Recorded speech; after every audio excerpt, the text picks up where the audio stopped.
Hey, your mission is, do you want to take it? Explain to me how the fuck do these movies keep getting good? Hey guys, how's everybody doing since Mission Impossible Dead Reckoning Part 1 comes out today? Yes, today. Here are my thoughts, probably very late thoughts, on Mission Impossible Fallout. This was the one I was more curious going into because this was the one I heard the most buzz about because everyone's saying that Mission Impossible Dead Reckoning is their most anticipated movie this year, only because how awesome this movie was and how everyone was saying that this is the best in the franchise. I'm so excited to see where they go from here. Are they gonna ever outdo this movie? And I was like, I'm pretty curious to see why people are saying this is their favorite. I went into this movie with low expectations because I didn't want to be a thing like, okay, I'm very excited to see why this is everyone's favorite. Then watch and be like, I mean, I guess it was good, but I didn't want that to happen. And thank the fucking Lord, I went in with low expectations because I probably would not have enjoyed this movie as much as I did. With the positives on Mission Impossible Fallout is Henry Cavill. Now, Henry Cavill throughout the years has only been known as the role of Superman, which, yes, he is my favorite Superman. He is the person that got me to love Superman. And this just shows that he can play, like, really any role. He doesn't have to be just Superman. He can play any role because his role in this movie is really good. Sure, his character isn't the best character in the world, but I really like seeing him in here. At first he's like having this like butting head thing with Ethan, like having to work together with him, but they can't agree on anything, and they're not, and they don't work together very well. And then slowly on, they start to get along with each other, and then he turns bad, basically. But he's always been bad, apparently. Henry Cavill in this movie is easily one of the best stands out of this movie. I really wish we got to see him more throughout the franchise. I really felt that he should have been the main villain throughout this movie, but that didn't happen. But for the amount of screen time that he does get to get as the villain, he does really good. Henry Cavill just in this movie, he is a great actor. He always gives a great performance. He never disappoints with whatever role that he's playing. And it's a shame that he got fired as Superman. I cried when I found out. Positive is that yes, I did pronounce this name wrong in my Rogue Nation review, and that I'd really like seeing Elsa return, not Elsa from Frozen, Ilsa. Tongue twister. I thought she was a pretty cool addition to the franchise. I was a little mixed on her character when we were first introduced to her because they were doing like this thing where she's working for the villain, but then goes helps Ethan, but then she betrays him and goes back to the villain. It's like a weird back and forth in Rogue Nation. She doesn't do that in this movie. She's there. She helps out Ethan. Actually, she's actually staying with this team. She works with this team. I really like seeing Elsa return. She's a pretty nice addition to this franchise, and apparently she's in the new movie, so I'm excited to see that. I've always really enjoyed her character, but what bothered me in Rogue Nation is because she kept betraying Ethan and going back to the villain, then betraying the villain and go back to Ethan. But in this one, she stays with Ethan and helps him out throughout it. But there was a one part sequence where she was trying to kill the villain from from the fifth movie, but didn't betray Ethan, and then in the end, she's like, I understand you were doing what you had to do. And I'm glad that they wrote her better because I felt that she wasn't written quite well in Rogue Nation, but I felt they wrote her a lot better in this movie, which is a plus from Rogue Nation. Character I really like seeing return, but she's not in the movie that much, but what she does have to do is pretty good, and that's Julia. If you don't know who Julia is, she is the former ex-wife of Ethan from Mission Impossible 3.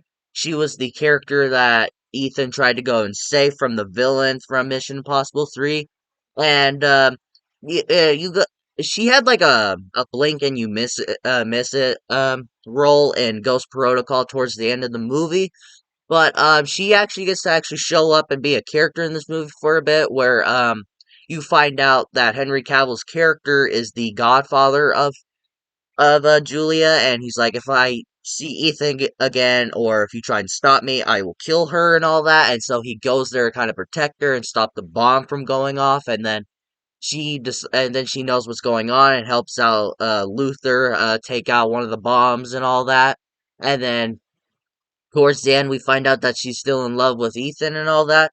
I thought that was really cool to see her return. She was a character that I really enjoyed from Mission Impossible 3, and I thought she was just a very cool character from 3, and I'm glad that she was in here. She wasn't in it much, which was a little bit disappointing, but what we do get to see of her was great. Now let's get the two elephants out of the room. The action in this movie is easily at its best. For now, anyways, because Dead Reckoning, I still need to watch it. The action in this movie is top fucking notch. To me, so far, this is the best of the franchise. And you've seen me say that a lot in my reviews where I said, oh, Ghost Protocol has the best action, Rogue Nation has the best action, Mission Impossible 3 has the best action, and now Fallout has best action. How? How? How? How? Kinda really angers me that these movies always get really good and then the action is just better throughout every movie. Yeah, it really pisses me off for some reason. Right out of the way, the action in this movie is amazing, especially the fight choreography throughout the action, like especially the bathroom scene where Henry Cavill and Ethan are fighting that one guy to get like a scanning of his face and so they can go to his like girlfriend or sister or whatever the fuck it is, and then they're just fighting him, and then they're like getting the shit beat out, get the shit kicked out of each other and all that by the one dude. And then they're all fighting each other, and they're going through fucking windows. They're going through a fucking wall. They're breaking bathroom doors. So much was going on in that bathroom. Go watch a clip. I might put a video card up here so you could just watch it. It was fucking awesome. Probably my favorite scene throughout the entire movie. That scene was fucking awesome. Like that was like easily the standout of this movie. That was like the best action scene. Get out of here.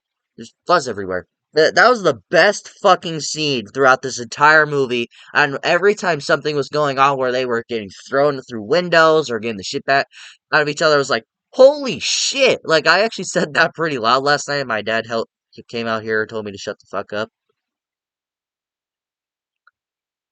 I'm not lying. An actress I thought was really cool to to the franchise, and that is Vanessa Kirby. Now, I really only recognized her from Hobbs and Shaw, which I recently reviewed. I didn't watch Fast X. Stuff happened. But Vanessa Kirby, she plays like the sister or girlfriend of the Japanese guy that they were trying to get a face like a mask made out of in the bathroom scene of this movie. But she's in the new one, which I thought was pretty cool. But which is a good thing, because I really like her character in this movie. She's interesting. I think she's also very nice. She's also a terrific actress, and all the other work that I've seen from her.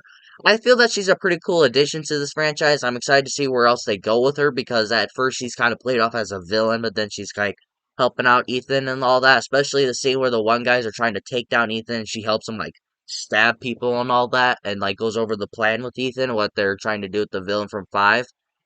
I think she's a pretty interesting character, and I think her actress is really good in this movie. And but I feel she might go up a little bit more for me once I watch the new one because she is in fact in the new one. I just have to watch that, and we'll see. Let's get the other elephant out of the room: the stunts. You want to talk about awesomeness with stunts? If you ever want to watch a movie with just jam packed with stunts, I recommend this one. This movie was jam packed with stunts, and it mostly comes from Tom Cruise because, like, the bathroom scene, there's literally a part where he jumps out of an actual airplane, which I call bullshit, by the way. That actually happened. I call bullshit. Well, if it did happen, that's pretty cool. And there was another scene where he's running across rooftops, and when I was reviewing Rogue Nation, I said I wanted to see the movie where Tom Cruise broke his ankle doing a stunt, and this was the movie because he was running across rooftops getting away from a villain, but he missed and what the original plan was for Tom Cruise to jump onto that building and make a perfect landing, but what happened was is that when he jumped he missed, and when he missed he also broke his ankle in the process, and so he had to improvise, and when he got back up he actually gimped away in actual pain because his ankle was broken, and that delayed the movie because they couldn't shoot for a few weeks because his ankle was broken. But still, I call bullshit on that plane. Literally a part in this movie where he's in a fucking helicopter. He's literally flying in an actual helicopter, flying through the fucking air, and there's a part where he has to jump onto the helicopter and he's dangling off of it. And there's a GoPro shot of him actually dangling off of it. I call bullshit. I've said this before and I'll say it again. How the fuck is this guy not dead? This man should be dead. Of all the stunts he pulled off in this movie, he should be fucking dead. Moving on to my mixed aspects to where this is nothing I really hated, and because I've like Henry Cavill, he was also a villain in this movie, which kind of helped it. Is that the movie's villain is the same as Rogue Nation, where I felt the villain in that movie was fine at first, but when you get to this movie, I feel that he's more interesting, and that I feel that he's more like threatening to the team and all that. But I would have preferred if Henry Cavill was just the main villain throughout the entire movie, but I guess for this movie to work, it really does have to be him. But I don't know. I didn't mind it. I didn't hate it, but I would have preferred if it were a different villain. But hey, I didn't hate it, but I would have really just preferred if Henry Cavill was the main villain. All in all, guys, I really have nothing wrong with this movie. This was an awesome fucking action movie, and this easily has the best stunts out of the franchise. This was an awesome movie. I really recommend that you watch this movie. This is another Mission Impossible movie where I say that you go out and buy it. What do you guys think about Mission Impossible Fallout? Is this your favorite Mission Impossible movie, or is this one of your downfalls of the franchise? Let me know in the comments below, and we will talk about it. If you like this video, like it. And if you love to subscribe and hit the bell notification, so you will get notified for my latest videos. But until my next video, take care.